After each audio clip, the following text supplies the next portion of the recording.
श्री शिवाय नमस्तुभ्यम महाराज।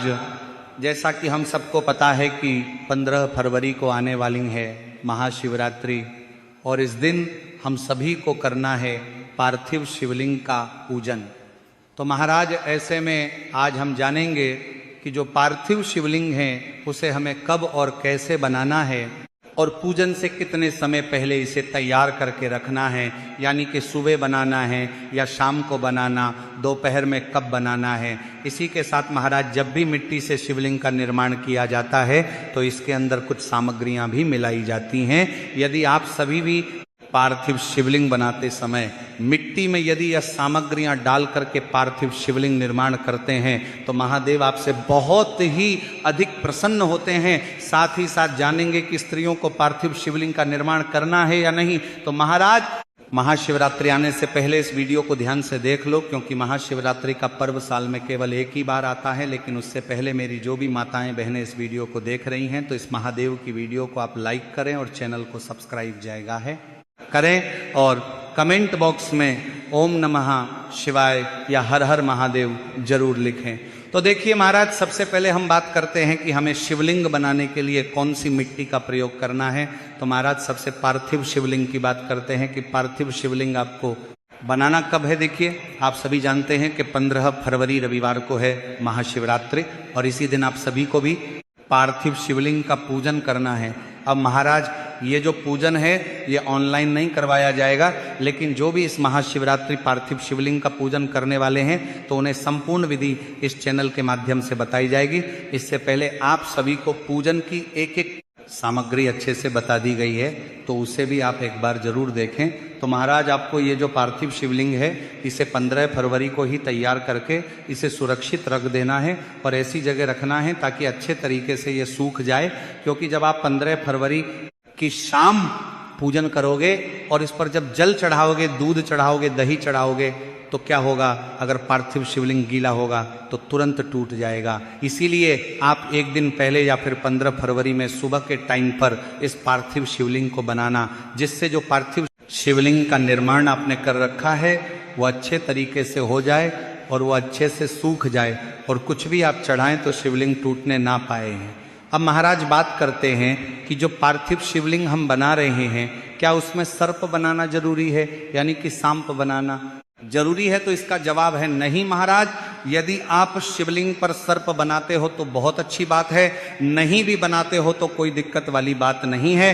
तो आपको पार्थिव शिवलिंग का निर्माण पूजन से एक दिन पहले या फिर 12 घंटे पहले तो निर्माण कर ही लेना है ताकि पार्थिव शिवलिंग अच्छे से सूख सके। इतना करने के बाद अब आपको जो आप पार्थिव शिवलिंग बनाएंगे उसके लिए मिट्टी की आवश्यकता तो होगी, क्योंकि मिट्टी से ही शिवलिंग बनाएंगे। तो जो मिट्टी का हम इस्तेमाल करेंगे वह हम कहाँ से लेकर आएंगे मिट्टी को? क्या हम किसी भी वृक्ष के नीचे से ले सकते हैं, कहीं से भी उठाकर ला सकते हैं, किसी भी पेड़ के नीचे से मिट्टी ले सकते हैं? तो इसका जवाब है नहीं। आपको क्या करना है, आपके घर में अगर शमी का पौधा लगा हुआ हो, शमी का पेड़ लगा हो तो उसके गमले से या फिर नीचे की मिट्टी से शमी पेड़ की मिट्टी ले सकते हो, और या तो अगर बेल का पेड़ आपके घर में है तब तो वहां की मिट्टी ले ही सकते हो। तो महाराज आपको करना क्या है, या तो बेल पेड़ की मिट्टी या फिर शमी पेड़ की मिट्टी से आपको पार्थिव शिवलिंग का निर्माण करना है। अब महाराज बात करते हैं कि आप जो मिट्टी का इस्तेमाल आप पार्थिव शिवलिंग निर्माण में करेंगे तो इस मिट्टी में हमें कौन कौन सी सामग्री डालनी है। तो आपको इस मिट्टी में थोड़ी सी काली मिर्च लेंगे, ना ज़्यादा और ना ही कम। आपको मात्र 2 से 4 दाने काली मिर्च के लेना। इसको अच्छे तरीके से पीस करके इसका पाउडर बनाना है और पाउडर बनाने के बाद में आपको उसी मिट्टी के अंदर उस काली मिर्च को अच्छे तरीके से डाल देना है। अच्छे तरीके से क्या करना है, आपको मिक्स कर देना है, जिससे कि काली मिर्च का जब पाउडर आप मिक्स करोगे मिट्टी के अंदर तो एक तो पार्थिव शिवलिंग बहुत ही मजबूती से बनेंगे और साथ ही साथ आपकी मनोकामना भी बहुत जल्दी पूरी होती है काली मिर्च को मिलाने से। तो आपको सबसे पहले तो काली मिर्च मिला देना है। अब आगे बात करते हैं कि पार्थिव शिवलिंग निर्माण में जल कौन सा लेना है, यानी कि सूखी मिट्टी से तो शिवलिंग बनेगा नहीं, जल का प्रयोग तो आपको करना ही पड़ेगा। तो इसीलिए आपको ये वीडियो इतने दिन पहले दिखाया जा रहा है ताकि आप कोई भी गलती ना करो, ठीक है। तो आपको सबसे पहले तो जो आप मिट्टी लेकर आएंगे उसे आपको 15 फरवरी को महाशिवरात्रि है तो आपको 14 फरवरी की शाम को एक स्टील की कटोरी लेना है शाम के टाइम पे, और उसके अंदर आपको जल भरना, ठीक है, और थोड़ा सा इसके अंदर गंगा जल डाल देना, और गंगा जल डालने के बाद में इसी जल के अंदर मात्र 2 चावल के दाने आपको डाल देने हैं। फिर इस कटोरी को उठाना और 14 फरवरी को रात के टाइम पर आपके घर में जहां पीने का पानी रखा जाता हो, चाहे वो मटका हो, परंडा हो, कुछ भी ऐसा हो, आपको क्या करना है, उसी मटके परिंडे के पास में आपको लेकर जाना है और उसको अच्छे तरीके से वहां पर रखा देना है ढक करके, ठीक है ना। अगले दिन जब आप सुबह 15 तारीख को यानी कि 15 फरवरी को महाशिवरात्रि पर सो करके उठना, तो फिर आप इस कटोरी में से जो जल होगा उस मिट्टी में मिला करके और पार्थिव शिवलिंग का निर्माण कर देंगे। बात ठीक है? तो महाराज यहां तक आप सभी को यह बात अच्छे से समझ आ चुकी होगी, तो आपको इतना काम कर लेना है। अब इतना काम करने के साथ ही साथ आपका जो पार्थिव शिवलिंग होगा वह बन करके तैयार हो जाएगा। उसके बाद में जब पार्थिव शिवलिंग आप बना रहे हो, चाहे थाली में बना रहे हो, प्लेट में बना रहे, तो जमीन पर मत बनाना, किसी भी थाली या प्लेट में बनाना। बनाने के साथ में एक बेलपत्र लेना, बहुत ही प्यारी सी सुंदर सी, और बेलपत्र को पहले थाली में रख देना और उसी बेलपत्र के ऊपर पार्थिव शिवलिंग का निर्माण करना है। जो पार्थिव शिवलिंग का निर्माण करोगे उसमें महादेव का पूरा परिवार विराजमान होना चाहिए, मतलब कि उसमें पार्थिव शिवलिंग में माता अशोक सुंदरी का स्थान भी दिखना चाहिए, भगवान गणेश का भी स्थान दिखना चाहिए, भगवान कार्तिकेय जी का भी जो जलाधारी होती है, हस्त कमल व सभी, और महादेव का तो शिवलिंग होना ही चाहिए। इस प्रकार से आपको पूर्ण विधि से महादेव के पार्थिव शिवलिंग का महादेव का तामा, महादेव का तामा, शिवलिंग का निर्माण, पार्थिव शिवलिंग का निर्माण करना है। वह भी मिट्टी से मिट्टी कौन सी लेनी है ये भी हमने आपको बता दिया। उसके अंदर काली मिर्च क्यों डालनी है ये भी बात हमने आप सभी को बता दी है।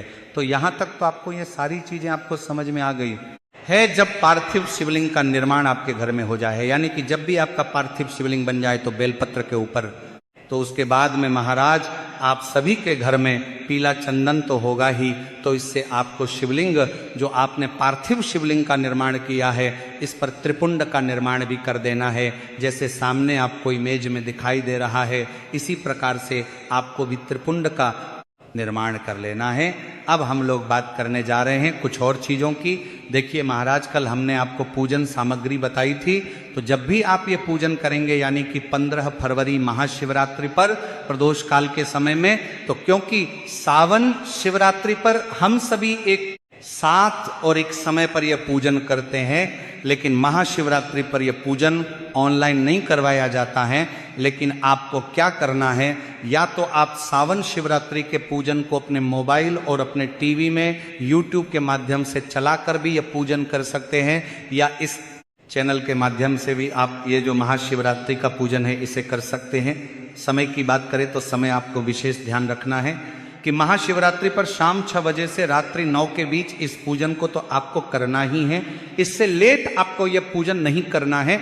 किसी कारण से यदि आप इस समय से भी लेट हो जाए तो आप 10 बजे तक भी इस पूजन को कर सकते हैं। इसी के साथ महाराज जो भी सामग्रियां हैं, जितनी भी पूजन सामग्री हमने आपको बताई थी, आप चाहें तो उन्हें किसी दोने में रख सकते हैं। सभी चीज को अलग अलग दोने में रखना आपको बहुत आसानी होगी। इससे होगा यह कि जब भी आप पूजन करेंगे तो इसमें आपको कोई भी समस्या नहीं होगी, क्योंकि सभी सामग्री आपके पास अलग अलग दोनों में रखी होगी। और इसी के साथ में जब आप पूजन करेंगे पार्थिव शिवलिंग की, तो अंत में पूरे परिवार लोग एक साथ हाथ लगा करके एक बेलपत्र महादेव के शिवलिंग के ऊपर चढ़ा देना, और चढ़ाने के बाद में उस बेलपत्र को उठा के अपने घर में जहां रुपए पैसे रखते हो या सोना चांदी, उस स्थान पर आप उस बेलपत्र को रखना 11 दिनों तक। ठीक है, जब 11 दिन कंप्लीट हो जाए फिर उस बेलपत्र को उठाना और महादेव के शिवलिंग के ऊपर ले जाकर के शिवलिंग पर आपको समर्पित कर देना है। मात्र इतना सा कार्य कर लेने से महादेव आप पर इतना अधिक प्रसन्न होते हैं कि आपके जीवन में कभी किसी चीज की कमी नहीं आने देते, क्योंकि महाशिवरात्रि का दिन वैसे भी बहुत ही अधिक महत्वपूर्ण होता है सभी भक्तों के लिए। तो आने वाली इस 15 फरवरी महाशिवरात्रि पर इन सभी बातों को ध्यान में रखते हुए आप इस पूजन को जरूर करिएगा। और सभी शिव भक्त, यदि आपने अभी तक इस वीडियो को लाइक नहीं किया है तो लाइक कर दीजिए और चैनल को सब्सक्राइब अवश्य कर दीजिए, ताकि आने वाली और भी जानकारी आप सभी तक पहुंच सके। धन्यवाद।